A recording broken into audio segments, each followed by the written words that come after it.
live, sir. We're good to go. How you doing, Brian? I'm doing great. How about you, Tony? Just dealing with the heat in Arizona. We're cool. We're getting kind of cool now. We're in the low 100s. Ooh. So For those of you who follow Celsius, right now it is a wonderful 11 degrees. So 11. 11 degrees. Yeah, we're in the run up to when will it snow? Will it make it to Halloween before the first snowfall? I'm crossing my fingers and hoping, but Uh, that's the ongoing Winnipeg risk is when does that first snowfall land? yeah, we're gonna have we're getting some chilly here coming this upcoming week's gonna be chilly. It's gonna be in the mid to upper 90s. So it's almost time to put on some long pants and long shirt. It's getting kind of chilly. So for us to get any kind of cool weather, I go up north, either in Utah. Fair It's enough. definitely cooler. But at night, because it's like desert, it'll be 110 during the day, and then all of a sudden it's like 68 at night. It's a huge swing. But it makes it easier to sleep, right? Well, we've been here now, and in our new home, we've been here since August of last year. I can't think of a day we haven't had the AC on. I think it's been on since August of last year. Wow. I really do. The degrees change, and we turn it off every once in a while, but I think it's been on every day since we moved here. Whether it be AC or heater, I should say, but it does get a little colder in November, December, January time, but nothing like you guys. Nothing like we don't get any. I have to travel for snow. There's no difference from where I was at in SoCal. By the beach. We don't know snow. Got to go to the mountains for that. It's funny because one of my favorite memories was Gen Con SoCal. I want to say it was 2003. And just being able to fly down there in December when in Winnipeg, we've already got snow all over the ground. And meanwhile, I'm in a hotel room up on the 12th floor where we have the balcony doors open all night long with like the fresh air blowing in. And it's like, okay, yeah, I could get used to this. Yeah. I think that was in Anaheim, wasn't it? It was, yeah. Yeah. So 03 or Um, because I went to one. I went to Gen Con Anaheim back when I used to work for RVD. They gave me a badge to go in, and that's where I met Baron, the one and only time. And Baron taught me to play the game. So Gen Con SoCal, it was on for 3 years, and I remember I did the first two, and I think I missed the third year. I think that's the third year I went was 06. Yeah. So yep. So that's I showed up on a Sunday, and I've gone way back with Alan Gordon and Hank and those guys like that. So I'd show up and they're like, let us wait till the end of the day before you buy everything, because I would go and I'd buy everything I wanted at the time. That's when it had to be no, maybe it was 05. When did Lethal Library come out? You know what? And that's funny. 04? That brain space of remembering exactly when the things came out that's where I'm starting to blank. I remember the last year that I was there was the year that Unforgiven came out, because that's where I picked up my case of Unforgiven. So that could have been probably 05 then, because I think then I did go in 04 then, because I went right when the Battle Bag came out. Okay. Because I remember walking out of about 30 or 35 battle bags. So whatever was left over, he sold me everything that was any booster boxes that were already open where they're selling individual packs, or starter deck box that were open. They sold me all that. And I think I bought maybe one of each that was available. I was just trying to make it easier for them. They don't want to schlep it all back to Jersey, Oh yeah. Oh, I remember. So I used to work the booths for Comic Images at Gen Con SoCal, Gen Con, stuff like that. I was one of the folks that they brought in for the booth, and for Gen Con SoCal specifically, I spent half the time working the booth, half the time running the World Championship qualifiers. Okay.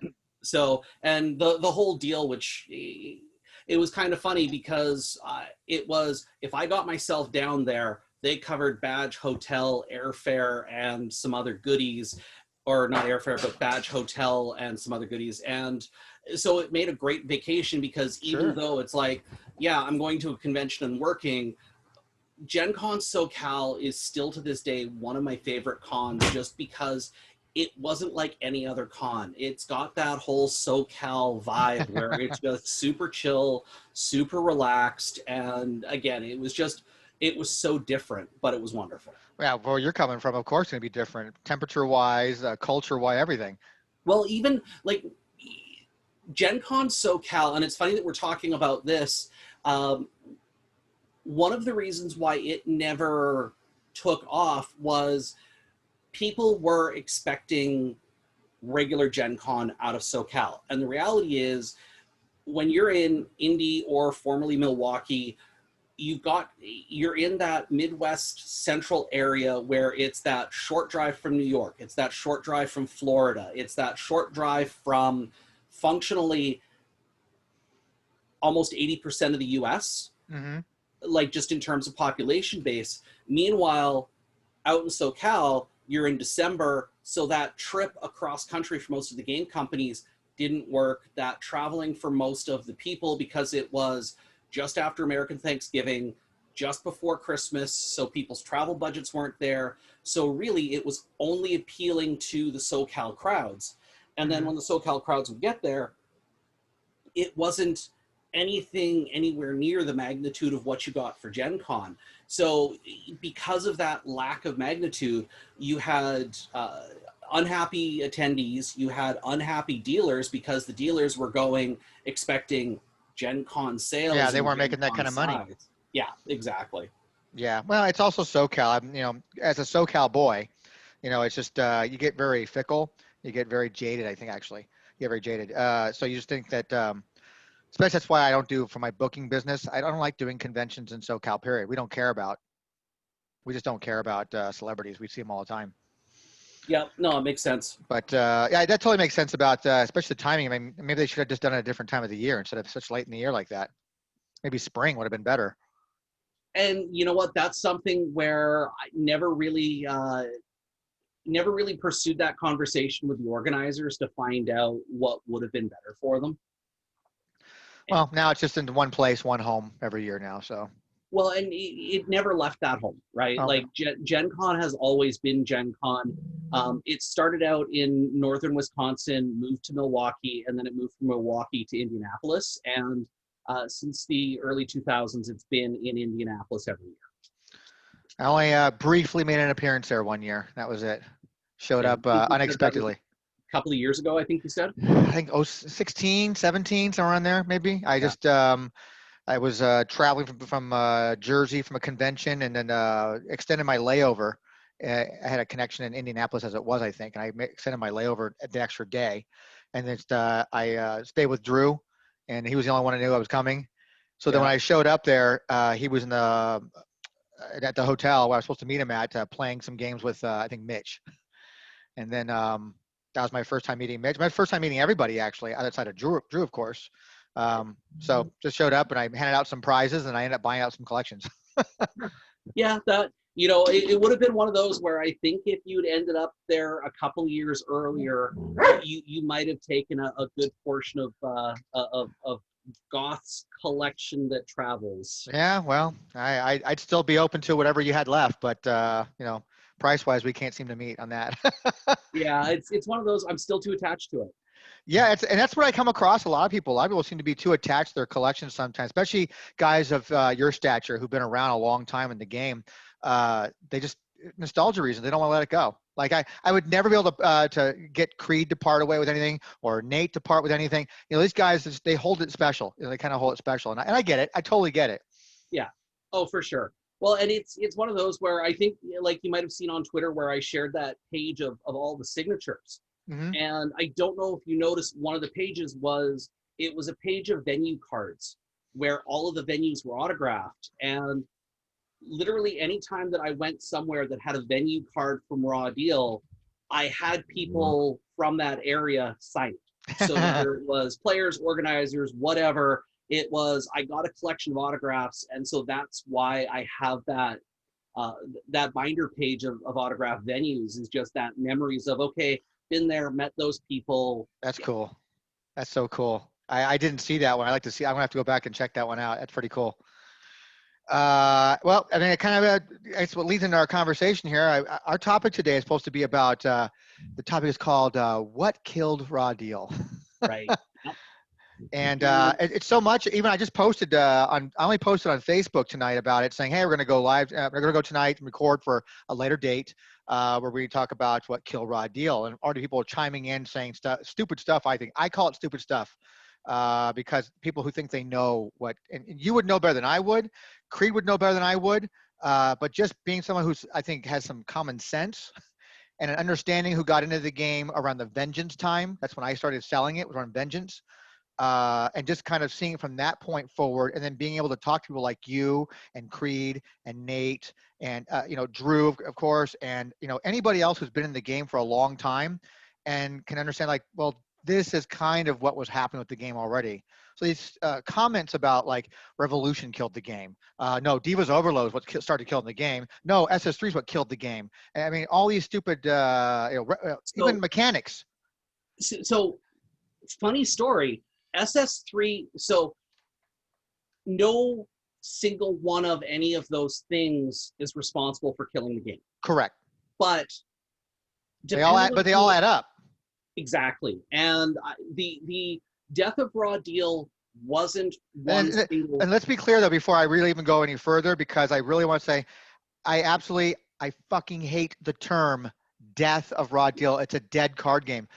Do people don't seem to realize the game has lived on so much longer in virtual format than it ever did in print format. So when we talk about the death of Raw Deal, we're talking about the death of the printed version of the game.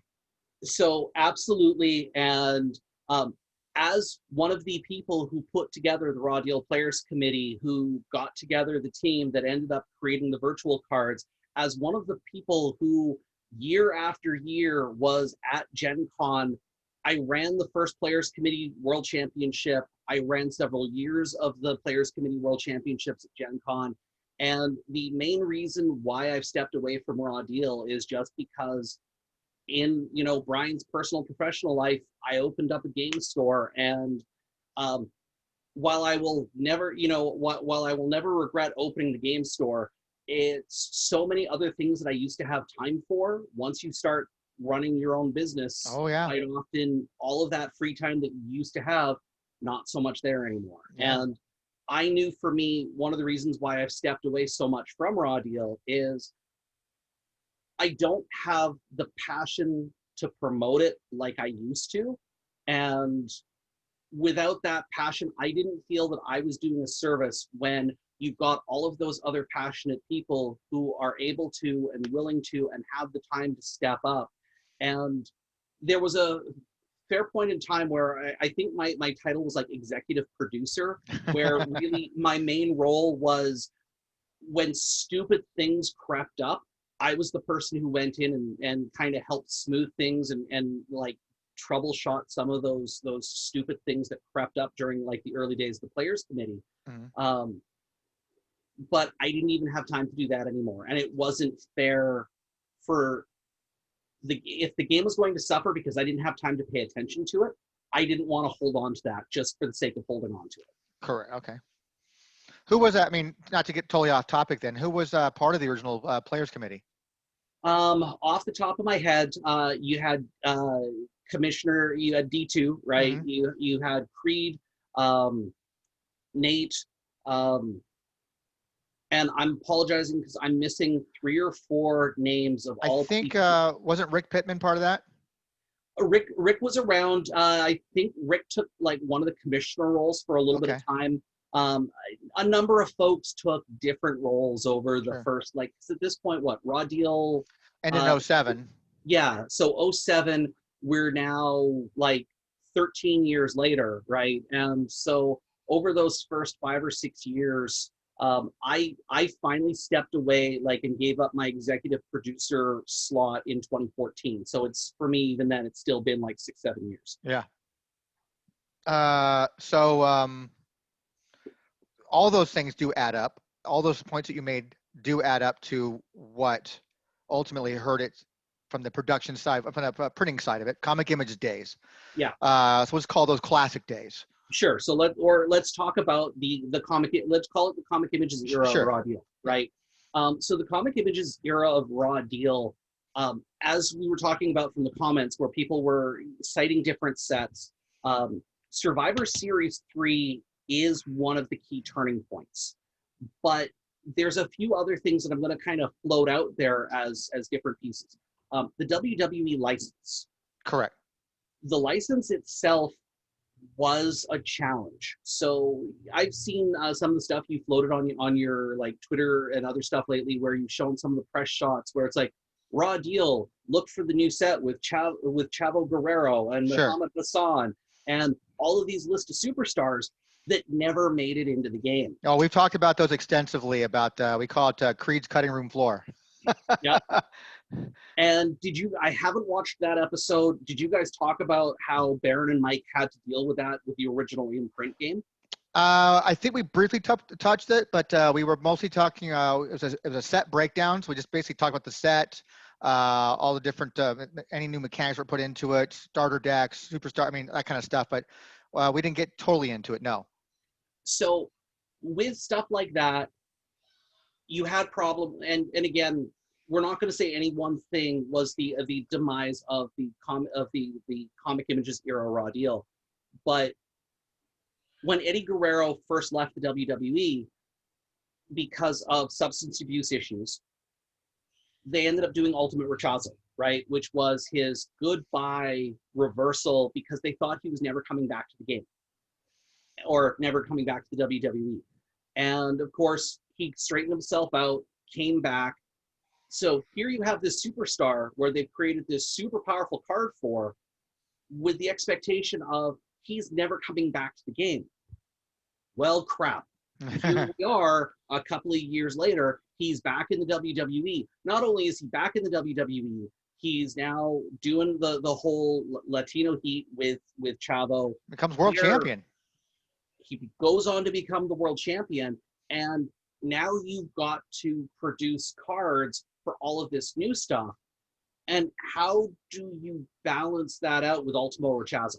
Mm-hmm. Right? And so that's an example. Meanwhile, bringing up Chavo or Muhammad Hassan, and if you guys have talked about this, all of these superstars that were originally going to be produced in set, did they get transformed into somebody else? Which, again, that can be an entire, if you guys didn't talk about it, it can be a conversation for another episode. But is this one of the superstars that gets transformed into somebody else? Or is this something where the idea is so specific to that wrestler's gimmick that they can't port it over? And so now all of a sudden you've got a set that's due out immediately, and you've got to shoehorn in a superstar that's got to have the right fit, the right flavor, everything else. Mm-hmm. And you still got to play test it too. Well, do you? Do you have the time to? For example, and somebody in the comments or one of your future guests can correct me on this one being wrong. It was either Ultimo Rechazo or Eddie's other finisher or other reversal, where Baron didn't think it was spicy enough from what made it through playtest. And so he ended up, just before it went to print, actually changing the stats on the card. And so that's why the final version of it had never been playtested and was so overpowered. And if you have one or two cards over the entire history of the game that happens to, that's not so much of a problem. But when you have it happen repeatedly, it becomes a problem. And are you talking about Addicted to the Heat? Are we like a specific card, or for his reverse you were talking about? No, not talking about that one. Okay. It was one of the mid-match. His mid-match card? Yeah. Well, you had Ultimate Rechazo, as you know, it's like that. You had that one, and then you had what you talking about, SA? Yeah, and which one's the 0-2? The 0-2 is Ultimate Rechazo. Yeah. Okay. So it was Rechazo was the one that was just way too powerful. But then, they did the what you're talking about SA, which was still good and still relevant. But again, they were having to fit it in after they had already thought they had finished Superstar. And that theme of having to have a finished Superstar, when you look at Piper, when you look at Andre, right, where Drew and I have been on video in a world championship final where we talk about how broken Andre is. And Andre was made that powerful because they knew when they were doing that final set, they knew that that was the last set of classic Raw Deal. Yeah, we talked about that before, and then we're going into Revolution. Yeah. Yeah. And so they knew that that was going to be the end. And there was some stuff leading up to that where they knew that the tenure of OG Raw Deal was coming. And so there were bookends. Now, rolling back to what I was talking to about the WWE license, and I'm not going to try to go into very specific cards or specific minutia because, again, like this, there's enough kind of meat of some of the areas that we'll talk about that you can do entire episodes kind of diving down on some of this stuff. Yeah, because everything from talking about the, people saying taking the license and not renewing it with WWE, that's what killed it, and the Revo format, that's what killed it. And like we touched about already was, all these things are all little pieces to the big puzzle of what happened. Yeah. So let's touch base on those two things really quickly since you brought them up. Not renewing the license. They had every option to renew the license if they wanted. The reality is, anytime you have a license for a card game or whatever, you have an obligation to make certain payments within a certain amount of time. And depending on how the deals are structured, most of the time, they're not dependent on company, like the licensor gets a cut of the sales. They get X large amount of money. So if you have diminishing returns on the amount that you're selling of a set that you print, well, okay, let's just use some random abstract numbers. Sure. Let's say that the license is $10,000, right? Mm-hmm. So you print set one, and set one sells $500,000 worth of sales, right? Well, that $10,000 isn't so bad. Correct. Now you do the second set. Let's say the second set you only sell $400,000. Okay, well, that $10,000 isn't so bad. Perfect. But let's keep going. Let's keep extrapolating. And at what point do sales drop where all of a sudden that license, instead of being 0.5% or 5%, all of a sudden is that licensing fee becoming 10, 20, 30, 40, 50% of the money that is part of the set? And at what point do you go, okay, we're not making enough off of this to justify paying for this license? And meanwhile, you've also got companies like Topps knocking on the door saying, hey, WWE, we're doing some stuff. Hey, we'd really like to get this license off of you. So, and so it's not like Comic Images was in a vacuum where WWE had nobody else to play with. Sure. It was Comic Images had to make sure that they were delivering a certain level of sales and a certain amount of money. Otherwise, it just wasn't worth it. Yeah, I mean, sales were diminishing on the product over a set of times like that.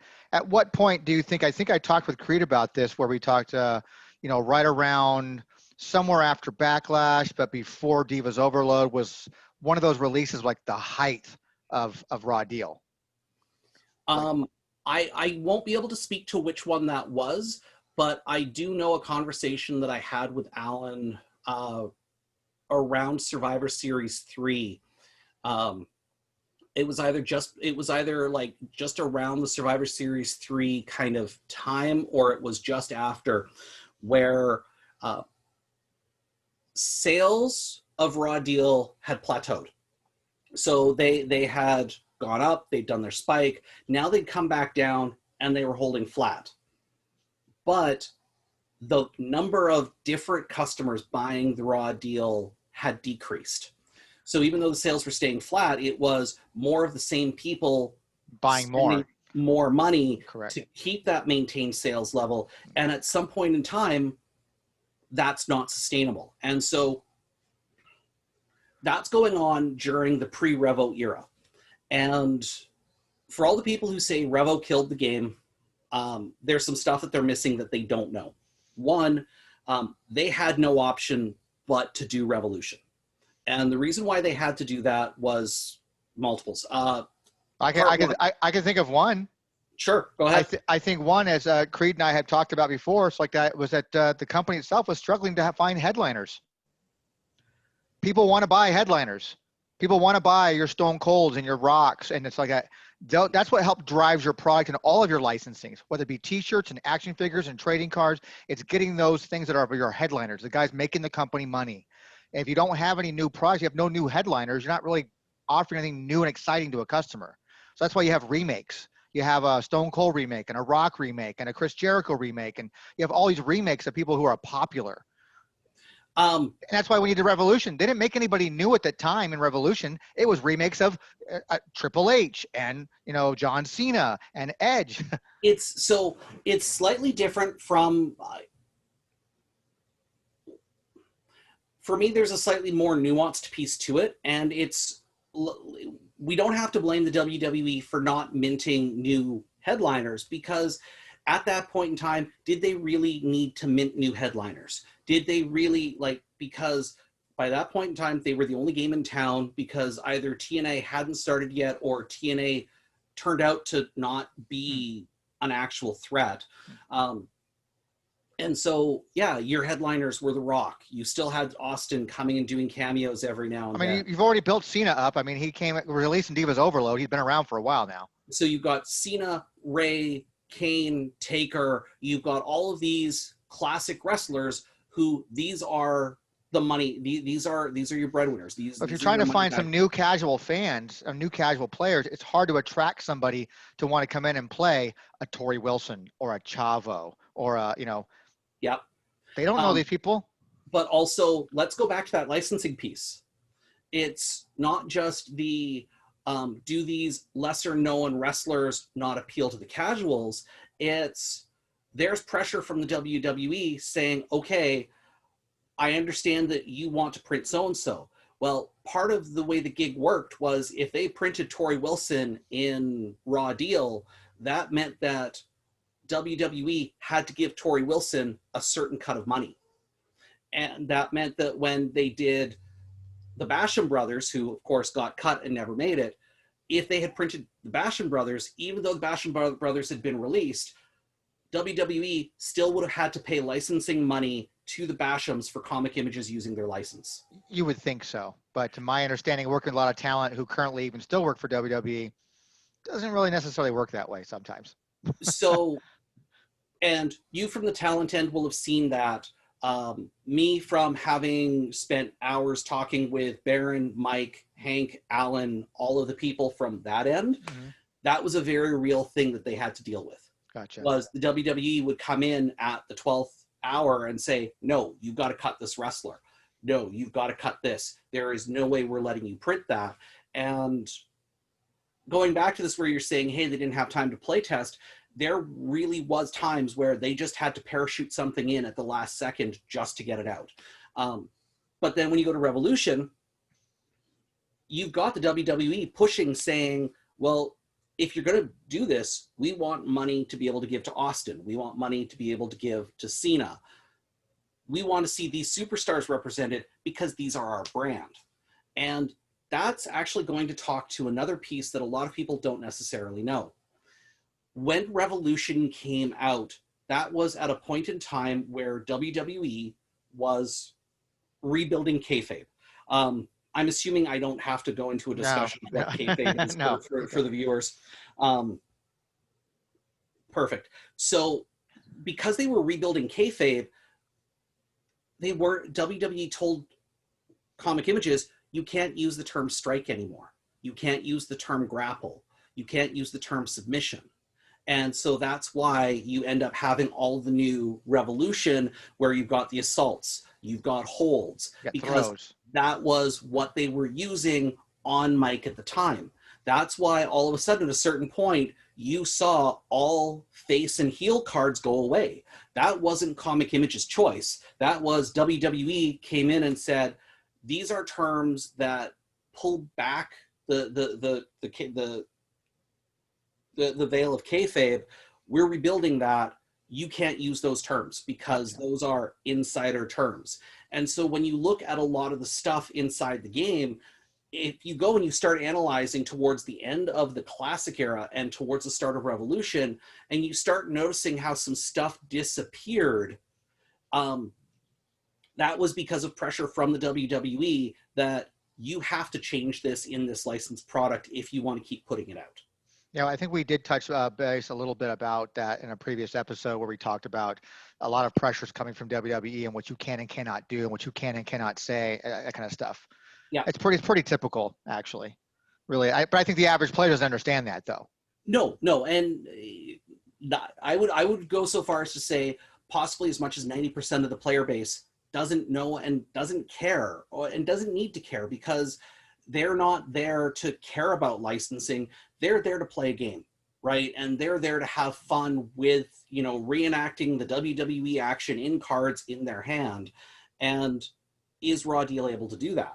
Now, let's use that conversation of playing the action of the wrestling in game versus what people were expecting.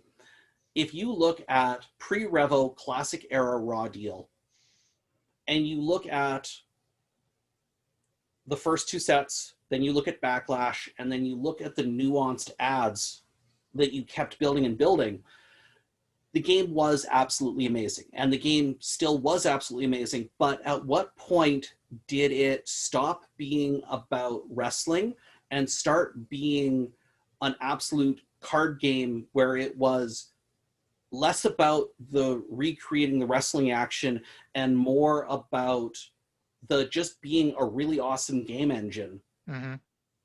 And so you had that disconnect because you had guys like Brian Whitty. Have you done the interview yet with Brian Whitty? I have not. He's on my list. So Whitty, you can ask him this question: was he a wrestling fan? And his answer will be no. Well, I did have Mike Canoe on. Yep. And he was also not a wrestling fan. Yep. And it was one of those... he just treated the game for the engine that it was and how to construct and how to strategize against somebody else. That's all he... And in a lot of cases, that's why the best players in some cases were the best players, because it was, how did you take the game and warp it to be able to win consistently? Mm-hmm. And so Canoe did it, Whitty did it, Frankie did it. There's a number of other really great players who all... when playing card games, there's the reference to playing solitaire, where it doesn't matter what your opponent's doing because what you've done is so strong and so independent that you just play solitaire by yourself. You play your own game and you're going to win regardless of what your opponent does. Mm-hmm. And there were a lot of times where Raw Deal hit that point. Like if you look at Evolution, the Superstar, when it was out only as a promo, it wasn't even out in game. If you go and look at that year's Gen Con, Ryan Mason goes 12-0, gauntleting the entire thing. I think he was the first person to do that since Canoe, and did not drop a game, didn't even risk dropping a game. And all he was doing was playing a Superstar card that hadn't even been released with support yet. That's incredible, actually. Really is. Yeah. Like, it's just the mindset of strategizing using an existing card pool of stuff and just saying, okay, this is what I'm going to do. This is how I'm going to make myself play. It's like, like you said, I don't care what they're doing to me. I've already got my walls up for this, that, and the other. So like that, I know what I'm doing. So it's incredible. So I think also what kind of hurt is the new mechanics were added in later in the game when you started having chain and heat and volley. You start adding fan favorites and cheaters. I mean, you've already had your Raw and your SmackDown, and your face and your heel. It became a lot. And so that fan favorite and cheater was because they were told they had to get rid of face and heel. Yes, I assume.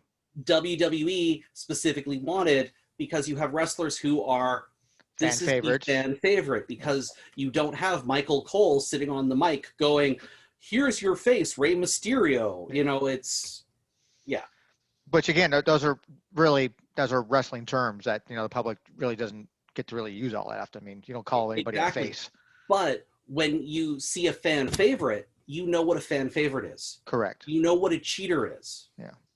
And that also got away from the having to have somebody be specifically a good guy or a bad guy, because Eddie Guerrero is the most famous like face cheater. Sure. And I'm sure a couple of wrestling fans are going to, light up the comments with, no, no, no, no, this person did it better than Eddie. Well, that's great. I appreciate your opinion. Exactly. But let's talk about, okay, so we've talked about how people are now playing the game just for the cards and they're not playing it for the wrestling aspect. Well, how easy is it for the wrestlers or like for the wrestling fans to be able to come in and pick up this game? Very difficult. Exactly. And Which also ties into the fact that if you are a wrestling fan, or even a little bit of a wrestling fan getting into the game, you're looking for your headliners. That's what you're looking for. You're looking for bigger names to get into the game with. So we're not producing anything. I mean, at the time, it's like, certain guys like Randy Orton was not as big as he is now, but I mean, it's just difficult to find someone to jump into a game with if you're not familiar with all the characters. So let's talk about this is now going to be one of those notches that is under the what killed the game. Sergeant Slaughter, the Immortal One, and I'm trying to remember which set that was. It was the Christmas set that came out. That was Royal Rumble. Thank you. So the Royal Rumble set. Smallest Raw deal set they ever put out. People finally get a playable Hogan, or at least they thought what was a playable Hogan. They finally get a Sergeant Slaughter. There are wrestling fans from all over who I finally get my Sergeant Slaughter and Junkyard Dog and all this other stuff. Yeah. Well, the problem is all of these wrestlers buy their cards straight up, are nuked to the point where they're unplayable without Jimmy Hart. And all of them had to be balanced because they knew just how powerful manager Jimmy Hart was. And this brings us to one of the things that killed Raw Deal, which is the switch of the tournament kits. So when you look at the first gazillion sets of Raw Deal, and it was always title belts. It was your prize winner was, okay, here's your IC, here's your Euro, here's your heavyweight for your first few sets. Sure. Okay, now we're going to bring in the tag team belts. All right, now we're going to bring in the hardcore belt. Now we're going to bring in, and they kept adding belts, adding belts, adding belts. And while it was the belts, and belts influenced the game, right? Like I did watch the Mike Canoe interview where he talked about, using the belt to get the highest superstar to go first. And sure, that influenced it, but the game was playable and you could build successful decks without title belts. It wasn't key that you had to have it. Although some people probably disagree with that and say that the prize support was done poorly because the best players were rewarded with the best stuff, making them even better than the actual person. So that person who couldn't quite get to the top was never going to get to the top because they couldn't keep winning. They couldn't win. So those belts, though, didn't create that situation. No. The later prize support did. And that's where I'm going with this. Yeah. Once you get to the guest ring announcers, once you get to the point where all of a sudden you're having to pay for prize support, because through the first half dozen sets, prize support was always given for free. It was, you had a manager, you had whoever the recognized person was for the territory, reach out to Comic Images, they'd sanction their tournaments, they'd advertise, and they'd do the whole thing, they'd send out the belts, and then the manager would award the belt at the end of the tournament. And something changed, and I never got the chance to talk to Zev, Baron, Alan about what drove that change on the tournament kits. But all of a sudden, you went from stores and venues could just host a free Raw Deal tournament, give away a belt as a prize, and it was fun. It was easy. You didn't have to have big money entry, and so it allowed even the most casual player who wasn't any good but enjoyed hanging out with everybody, who enjoyed buying the cards and playing his super casual Bubba Ray Dudley deck, even though Bubba could never be a good superstar, he could still come out and play Bubba and have a good time. But once you had to start charging the entry fee for the prize support, and it started becoming, you needed those GRAs to be able to play a winning deck. You needed Jimmy Hart to be able to have 6 superstars be viable to play. Well, now all of a sudden, those casual players who were coming out dropped out. Mm-hmm. And what most people don't realize is that it's the casual player that drives the game. Yes. If you don't have those casual players out there buying the casual stuff and doing the thing, that's where the money is made. The hardcore players generally have figured out the way to get the most and spend the least amount of money, and so they're not growing the game per se, right? And Correct. those people, you've got some people who are really great ambassadors, who are really fantastic at bringing new people into the game, Mm-hmm. but at the same time, if you've got a bunch of high level committed players who have their binders of everything, and that can be daunting if you're not being super embracing to bring in the new players. And then when Correct. you start bringing in those new players, again, the game stagnates. And so this is where we talked to that earlier piece that I brought up, where when sales start to plateau and you have that casual end drop off, well, now all of a sudden you don't have the money to pay for the licensing. You don't have the money to pay for all that stuff. Or just you don't have it how you want it to before. Like there still may be a profit there, but not as nowhere near that. It makes it all worth that effort. Exactly. And it's kind of hard when you have a smaller company like Comic Images trying to compete with a big company like Topps, who has a lot more money in their bank. They bought the licensing right to play WWE game, but of course they weren't continuing the game raw deal. They made Slam Attacks instead. Yep. Which is doing pretty well. My understanding is outside the U.S., not in the U.S. though. I've never. I thought about carrying it one time, and I posted up there. People were like, "This, it's not even worth it." So I'm like, "Okay." I just stayed away from it. At what point in raw deal do you think then where that plateau was met? I mean, if it, at its height, I'm thinking probably around Mania Vengeance velocities when it was really at its height, probably then.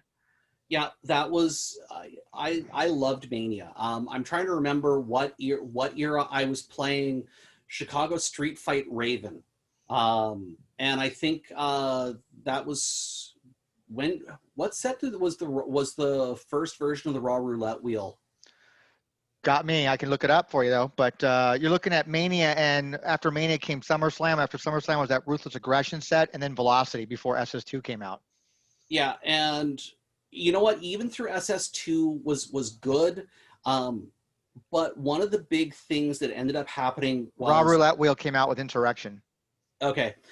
So I think somewhere after Insurrection is where you start seeing, like, by Insurrection, just after that, you're kind of in that plateau period. Because after that was the holiday tin set came after that with the Raw and SmackDown, Yeah. and then you had the one where there's a good number of people who say where it started to start going down, which was Divas Overload. Yep. There was Divas Overload. Divas Overload wasn't the best set. It doesn't even seem to be a really well thought out set. And we haven't covered it yet in our set breakdown yet. We've been kind of covering more the more recent stuff. I think Drew and I did Backlash, I think. We did Backlash. But everything else, Nate and Creed, we've done pretty much Great American Bash, Virtual One, No Way Out. We just did Unforgiven. Next, we'll be covering SS3 and Royal Rumble together. Yeah. But start going some of those middle area ones right there, Divas Overload, Insurrection, Vengeance, those kind of things. Those ones we haven't touched yet, but it sounds like Divas Overload wasn't well thought out. I'm not going to talk about that because I remember Divas Overload being we'll just use the word spicy, where some people didn't enjoy it. And I don't want to get too much into the social commentary because there was a bunch of people who just didn't like having women wrestlers in the game. That was one of those things where they could put up with Trish, they could put up with Lita, but outside of that, they were like, nope, we don't want any more women wrestlers. And so there's that kind of entire piece that I don't like. Again, I got into, you know what? That's funny you say that because I kind of recall that when my partner Mike and I, we developed about 85% of Revolution 4 in the virtual world. Those were our creations. We sat countless nights. As soon as we were done with that, Matter of fact, as we were working on that, we had ideas for including divas in Revolution, which was a hard resistance to that we Yep. got from people saying that they didn't want it. So it's true. I do remember that. And this is part of the reason why I don't want to talk about that, because that's just an entire area that I'm not comfortable. So Sure. I'm moving on, because talking about sets and where things fall off is Survivor Series 3. And why I am going to talk about that is because part one, what they did in terms of how they printed it was ambitious. In terms of the collation, the creation, everything else, it ended up causing it to be super delayed. And because of that super delay, you got people who are frustrated because when is this? How long is a super delay? How long was it? You'll have to look it up. I don't remember exactly. I just remember that it was pushed back like 3 or 4 months, if I remember correctly. It's a long time, actually, in the gaming world. Yep. And so I think Great American Bash was the set that came right after it. No. Great American Bash is the very last classic that ever came out. SS3, right before SS3 was Armageddon, and then SS3. Then you had Unforgiven, Royal Rumble, No Way Out, and then Great American Bash. So if you look at the window of actual release dates between SS3, Unforgiven, Royal Rumble, those three were right on top of each other. It was bam, bam, bam, bam, bam, and there was that gap pre-SS3. Yeah, because there was no more holiday set at that point. I think Royal Rumble became the holiday set. Right. And where that became part of the problem was people were freaking out going, oh my God, SS3 is so big, it's a reprint set, why do we need to buy this? And part of the messaging that came along with that was, oh, no, this is a reprint set. This is great for onboarding and bringing people into the game. Yeah, but they threw back so many cards, they made older cards irrelevant. And that's the problem, is there was the messaging of, you don't need to buy it, it's a reprint set. And there were times where Baron said that repeatedly of, oh, don't worry, it's just a reprint set. We're making sure the cards are available. You don't need to buy SS3. And the number of players who took a break and didn't buy SS3 because they couldn't, the cash outlay because of how broad the set was, how many cards, where people just went, no, I can't afford to go buy all that. And then right away you had Unforgiven right on its heels, and a couple months after that you had Royal Rumble. And so what ended up happening was you had players who didn't buy SS3, and then they went and bought some Unforgiven, but then all of a sudden they were showing up in tournament without the SS3 cards, and they didn't have their steel chain shots, and they didn't have this, and they didn't have that. You don't have your rock foot stomp throwback. Holy shit, what the hell happened here? Yeah. Well, and these players who skipped SS3 because they thought that it was just a reprint set that they didn't need, and they got crushed. And I know locally in our area, I was from Winnipeg, while we weren't New York, and we weren't one of the other like huge, we still had a really, really strong meta in Winnipeg, and we lost players. And I remember through the conversation because they were pissed off. Well, it wasn't even so much that they were pissed off, they were disenfranchised, because when you sit there and you go, okay, I have X amount of money that I can spend on Raw Deal, right? And so Raw Deal usually had your 2 sets a year-ish, and then you had like a couple of tins during the summer, you had a tin like at the winter, so you could budget and say spend $300 to $400 a year on Raw Deal, and you could roughly be competitive, which is a very casual friendly, like for a card game, that's a really casual friendly budget for somebody who wants to stay. But now all of a sudden you look at Survivor Series 3 out of a case of SS3, so 6 boxes, you were lucky if you hit either the first tap match or you hit the Rock Foot Stomp. It was a God box or a God case if you managed to pull both. Mm-hmm. But in general, you were only seeing one of those 2 cards every 6 boxes. Or you get lucky like me and you pull both in a God pack. and power to you as you're one of the lucky few. But you then also look at the superstar packs, and you look at Hurricane and William Regal, where you needed to go out and get 3 of those packs to get full play sets of their throw pack cards. Correct. Yeah, those Rumble packs. So that $300 to $400 casual budget barely even scratched what you needed to spend just to keep up with SS3. Yep. So then fast forward a few months later, and now all of a sudden, boom, here's Unforgiven. All right, well, this is another set that's your big drop. And then Royal Rumble, instead of being that, okay, here's your $20, $30, $40, whatever boutique set that you bought, well, you're still buying 2 to 3 boxes or 4 boxes to try to get what you needed out of the set. And even though it ended up being a small set of like 80 some odd cards for the set, it was, and they gave you a little nice foil box topper to correct the errors they made in Survivor Series 3. There's a Shawn Michaels error, there's a Kurt Angle error, there was overhead chair shot error. It still was a booster box, and it was charged like a booster box. It wasn't like anything cheap. Yeah, I remember in Canada it was $100 a booster box. So that alone. If you look at the spending during the last 6 months of that year that you had to do to stay current, how many players were students or other people who, while there are some very financially comfortable wrestling fans, there are also a lot of wrestling fans who don't have the resources to be able to go from spending $300 to $400 a year on a wrestling card game to now they need to spend $1,000 to $1,500 to be able to stay current. Yeah. Not to mention, that's just buying the actual release product that comes out, in addition to now being on the online market trying to buy belts and signature cards and GRAs and whatever else it may be. Yeah. Just to stay competitive. Exactly. Yeah.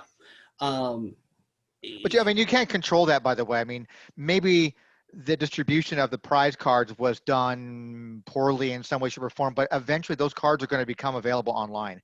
You can't stop a seller from selling stuff on eBay to get rid of their collection. So there's nothing. So please note, nowhere in this am I saying there's anything wrong with somebody having sold a prize belt online. There is nothing wrong with that. At Gen Con SoCal, there was one, it was myself, Zev, and Baron, and we were having conversations about the Big Show GRA and just how much, and Zev was like, wait, it's going for how much on eBay right now? And we legitimately had a conversation where Zev postulated at Baron, do we do a special run of just the Big Show GRAs and we just leak them to eBay to just submarine the market? Because I at the point in time, I think it was $40 or $50 per like per Big Show GRA was what. That's incredible. Yeah, and so that was why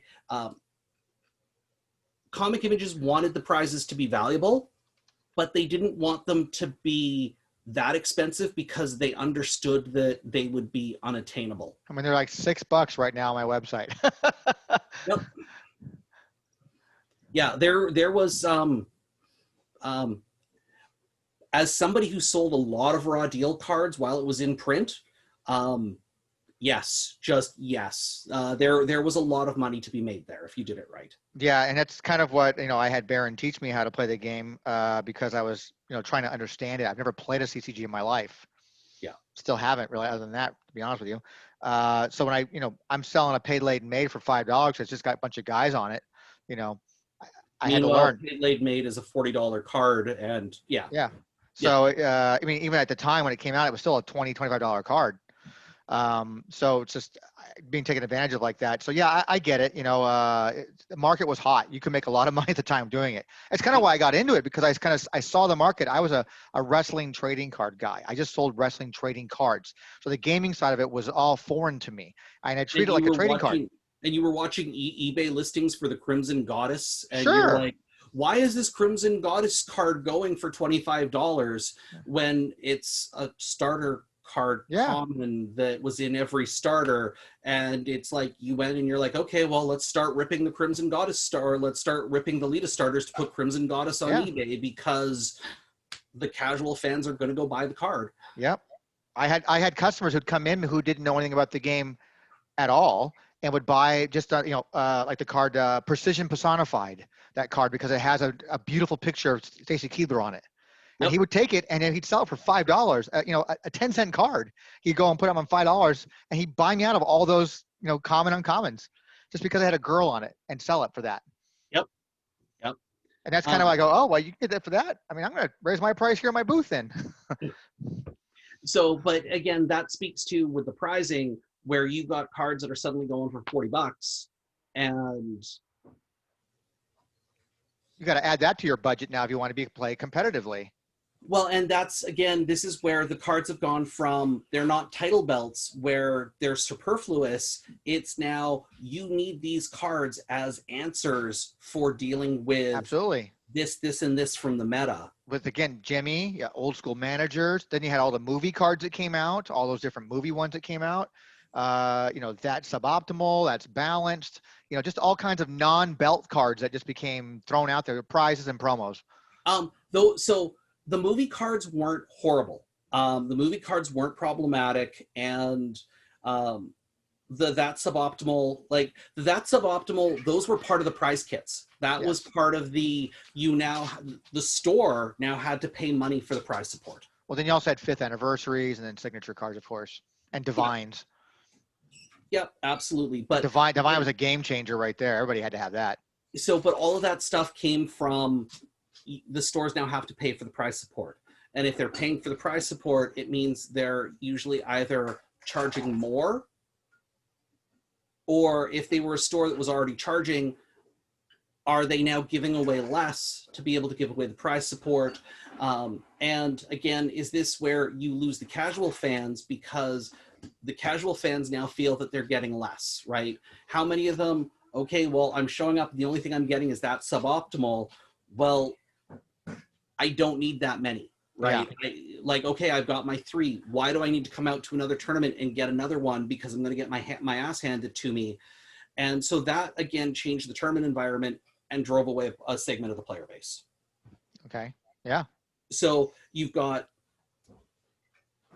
tournament kits driving people away. You've got Survivor Series 3 and the cash expenditure between all of those changes driving people away. Because if you didn't keep buying stuff, you couldn't be competitive. And it wasn't necessarily that there was power creep, but in some ways, sometimes there was power creep. I also think game mechanics changed a lot, so people didn't want to adapt and change either.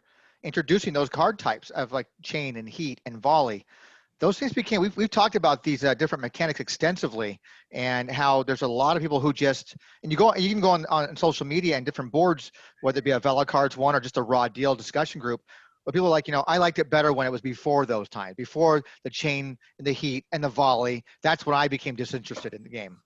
That drove away a lot of people, it seems like. And you know what? That it may have. And absolutely, that can be another piece. But that's also part of what led to Revolution, was Mike understood that they needed to bring the game back to that easy to onboard, that fun, fast to play, that the game takes 15 minutes. That's my favorite format, is Revolution. And this goes back to, please note, anytime that you hear me criticizing Baron, only know that I have the utmost respect for him. Yeah, of course. There's some people who have seen the back and forth that Baron and I had online, where it was clear that there was heat between the two of us. But just like when you see heat between wrestlers in real life, and like outside of what people see, there's a really big mutual respect between the two of them. People don't realize that Baron and I roomed together at conventions, that Baron and I, I actually had Baron come to a convention that I hosted in Winnipeg as one of my special guests, and that was one of those where, so just anytime anybody hears me saying, like, criticizing Baron in this, please know that there's nothing but love and respect that I have for the man, and he's one of the few people that it's like he's gone too soon, because there's been some stuff that's happened over the last 10 years that I've really wanted to be able to just sit down and talk to Baron and go, dude, like, anyways, we've had a lot of great discussions about Baron as well. So yeah, in some ways, he did some disservices to the game in terms of how they chose to sell Revolution. And in some ways, they were in a no-win scenario where they were forced to say, yeah, Revolution is compatible and you can do all access. And they didn't. But what is, and I can talk to Creed about it too. I think we have talked about before, like that, but in my mind, it still doesn't register properly. What was the logic in making it backwards compatible with everything else? If it's going to be a complete relaunch, make it a relaunch. Like why not just have, like, if you're going to do 2 releases a year, from that point forward, a little bit of Classic, a small Royal Rumble size type of box for Classic to give that kind of support for going forward, and then focus your bigger sets on your Revolution stuff and continue that format and keep them separate. You couldn't do that clean break and walk away and effectively do raw deal 2nd edition, which is what Revolution was. Well, even the way they did it wasn't also a good way to do it either, because clearly.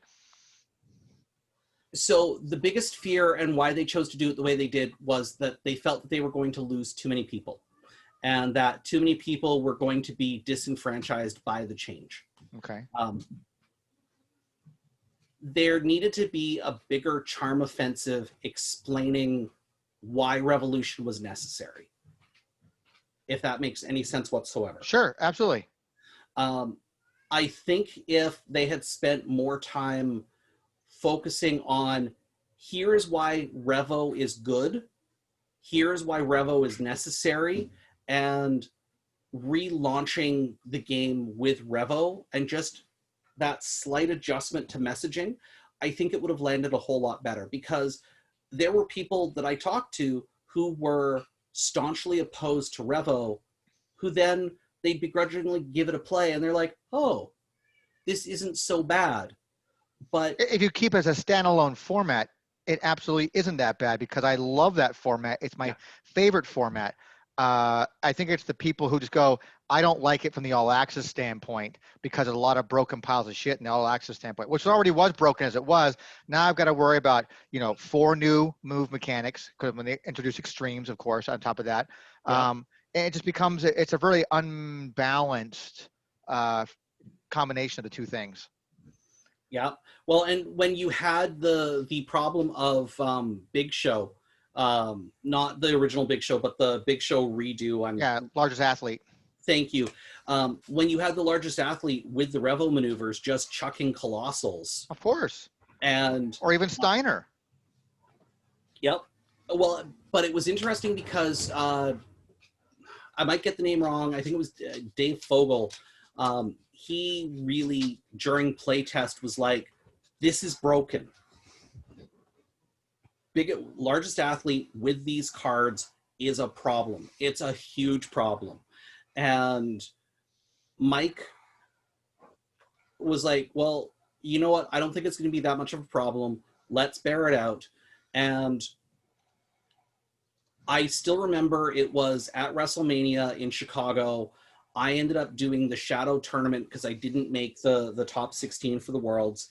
And I ended up rolling that tournament with the largest athlete and talking to Mike about it afterwards. And Mike's like, so Dave wasn't wrong? Like, that deck is really that broken? And I'm like, yeah, Dave wasn't wrong. That deck is really that broken. Yeah, when you start combining the Revo cards, like especially antics like that, like, I mean, I got the only one I ever watched was that streaming service of you against Drew in World Champion for the final fight. That's my Christie deck. You know what? That's a broken pile of crap. Oh, if people wonder why I got so salty on the loss, it was, for me, doing Gen Con is always the 2 or 3 days leading up to it are 2 to 3 days of no sleep where I'm doing all of the prep before I leave. Yeah. And then you drive 20, like for me to go to Gen Con, it's 20-hour drive from Winnipeg. So it's you drive 20 hours and then you do multiple days of Gen Con. And at the time, that was one of the years where I was one of the people that was running the World Championship. So you're working for multiple days solid. Yeah. And so then finally we're doing the World Championships. I've managed to play well enough. For that year, I hadn't played a game of Raw Deal in 3 years. So I came out of a 3-year not having played a game retirement, and there I am in the finals, and I'm like, yeah, okay, yeah, it's Christy. It does what? Yeah, okay. Sounds like it works this way. Okay, I'm gonna believe this own shit in my head, and go, oh, okay. Well, I can just play this reversal. It's gonna give me fortitude. I'll play this, and I'll take this path. Sure, that works. Not realizing that, oh, he's always going to have more. At which point, I had the oversell in my hand, which I could have oversold and played a bunch of Eugene maneuvers that at that point in time, there was nothing he could have played from his hand. Mm-hmm. And I would have ended up playing 3 card. It would have been play the oversell on the, so don't play the oversell instead of the reversal, and then win on the next turn by playing 3 cards, and there's the World Championship win. And meanwhile, I didn't read the fucking card. That's why I always say we always have that. Someone used to come to the tournament all the time with their starter, with their deck box. On the back, it just had RFC in the back of it. Yeah, that I have those sleeves. Yeah. Yeah, that was I think that was the year he took. He refined it a little bit. As my Christie deck and my Ric Flair Revolution deck. Yeah, and it was funny because I did watch that episode, and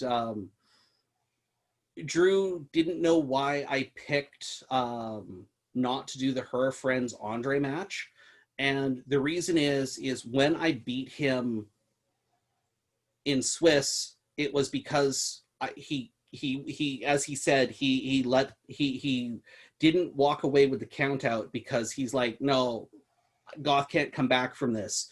I knew he wasn't going to make that mistake again. And the Her Friends, it was a coin flip whether or not they could beat Andre. So it was a 50-50 risk. Whereas the Eugene Christie matchup, I knew if I didn't screw it up, that was an easy win. And then the first match was also like I won the first match, and then I would have won the second match, and then there wouldn't have been a third. The problem was I knew my Revo deck was so bad that it wouldn't win. Like I knew I had to win in those 2 matchups, and if I didn't win there, I was done. Because that Austin deck was actually Andre Segarra's deck from 3 years prior, completely unmodified. So, Dre, if you're watching this, I miss you. You are amazing, and yeah. Anyways, so that's a little bit of the on the other side. That's the other side of the story there. Yeah. I was actually going to bring that up at some point in time, but you already covered it now. It's great. So, so we get to the Revolution format now, and they managed to pump out 3 releases. Yep. And look by Rev 3, that was just that was a great set. Like they were heading in the right direction. Rev 3 turned the corner on the game. And then nothing. Just announced it. It was like, as someone who was like not as heavy into as you guys were at the time, I was just a seller and was playing casually. That came as a shocking announcement. Like, where the hell? That just came out of nowhere. So what I'm about to say is conjecture because I don't know for a fact. But if you look at when Baron died, I'm really wondering. Baron and Mike were really close, and I'm pretty sure Baron was at least open with Alan and Hank. I don't know where Baron's health was, but he may not have actually been. They may have known that he was not well enough to have been able to keep doing Rev 4 or Rev 5. And Mike, in part out of respect for Baron, the two of them were truly a team. you wouldn't have had Raw Deal without Baron and Mike together. No one of them would have done it. It was truly a team thing. And so if Baron's not going to be part of that because Baron's health is just not going to permit it, they can't do the game. Makes sense. So why keep going with the license if you know that your design team isn't going to be there? This is true. So there's one of the reasons why it would have gone. And then the other piece was the sales. The sales of Revo just weren't as strong as what the previous was. There was too much drama. And again, as we both say, it was too bad because Rev 3 really was a turning point where I thought Revolution was okay, but there was too much variance in Rev 1 and 2. And what I mean by that variance was once the ball started steamrolling, there wasn't a way to recover. There was no real back and forth comeback mechanic. It was quite often just you're steamrolled until you're done. Mm-hmm. And in that format, it was like first to 7, 4 to 2 was pretty much going to control the game at that point. Yeah, and you'd have those lopsided games where if you had your opening hand and you didn't hit what you needed to be able to like have the games like be back and forth, your game was done in 3 turns. Well, and Rev 3 actually really brought that a little bit better. The defense cards became critical. I think we were highly overlooked. I abused the shit out of those cards. And then when we started doing Rev 4, obviously years later in the virtual format, that's where I created those desperate moves. To have people get back into games like that, and kind of a little bit more balance, and then bring some of those other cards that weren't being played in the Revolution game with certain superstars. But that's beside the point.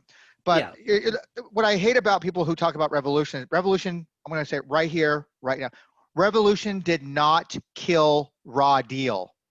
Anybody who says otherwise is an idiot, is not educated enough, and doesn't understand the game. It did not kill it. What it was the last nail in the coffin. It really was. And as we talked about already, sales declining, people leaving the game, mechanics taking people out of it and cards, people bitch and complain right now that cards are too wordy and virtual. I don't think they remember going back and looking at classic stuff and how wordy some of those cards were too. I can't be reading this right. I mean, they're so wordy. Yeah, absolutely. And again, the other thing that can't be discounted is the WWE license.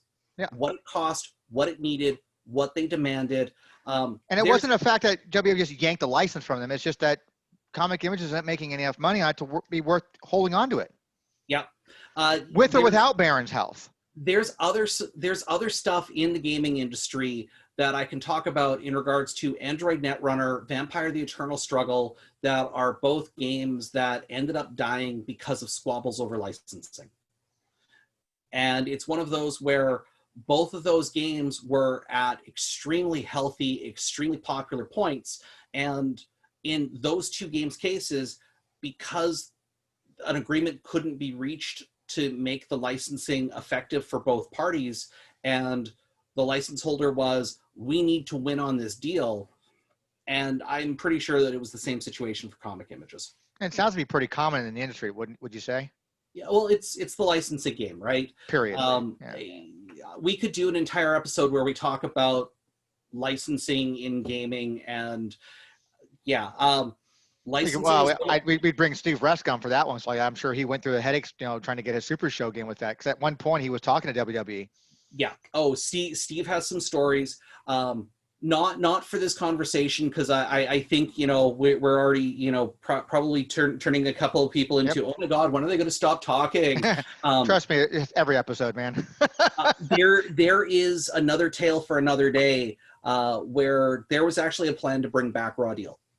Yeah. There was actually a plan to bring it back in print after it had died, but just the headaches of licensing just absolutely shut the door on that. Yeah, I'm sure, as you're aware of the virtual and the pro printing days and stuff like that. That's I was lucky enough to receive a nice email from Mike, about that. I had to cease printing my service, as I call it, and then all of a sudden, because of his political version of the game, which hadn't been updated in 2 years. He took the raw. I'm sure you're aware of it. Are you not? This, I'm assuming, happened somewhere between 2014 and 2017. Well, created a Facebook page in 2017 or 18 Yeah. Okay. for a game called Trumped Up Deal. Yeah. Okay. Full political, all political. Completely looks like Raw Deal. Yeah. But obviously all political, and obviously using that engine. Facebook page hadn't been updated, and this is the first time I'm talking about it publicly like this. So if the Facebook page hadn't been updated in 2 years, literally 2 hours before I received a cease and desist email, the Facebook page had been updated with printing, publishing information coming soon. Like there's something new. So I said, okay, that makes sense. He has a game now because he owns the rights to the game engine, obviously. Much respect to him for what he's created. And he's, going to put this game out, and great. So it's going to be a new version of, something called Trumped Up Deal. Okay, cool. And within a week, not even a week, Facebook page is gone. I don't know what happened. Considering this is the first I'm hearing of that, again, I really took a hard break from everything with Raw Deal just after like 2014, 2015, just because, again, not for a lack of love of Raw Deal. I think we were talking about this off camera, but it was just with my store. I can, Scotia's looking at me from across the room going, time. There's only so much of it in the day. Yeah. I mean, I've every time I've ever seen you like on Twitter stuff like that, you're tweeting at all hours of the night sometimes. Oh yeah. Since owning a store, prior to that, I couldn't function if I only had 6 hours of sleep. I needed my 7 to 8 hours of sleep a night kind of guy. This isn't a good thing, but I learned how to function on 4 hours of sleep, and yeah. So, but anyways, speaking of time, Tony, I've loved this conversation. Great. I'm gonna tap out here. I'm tapping out too, man. Sounds good. Take care. We should we'll have more stories in the future. Definitely have more stories, man. I appreciate your time. Take care, bro. Bye. You too.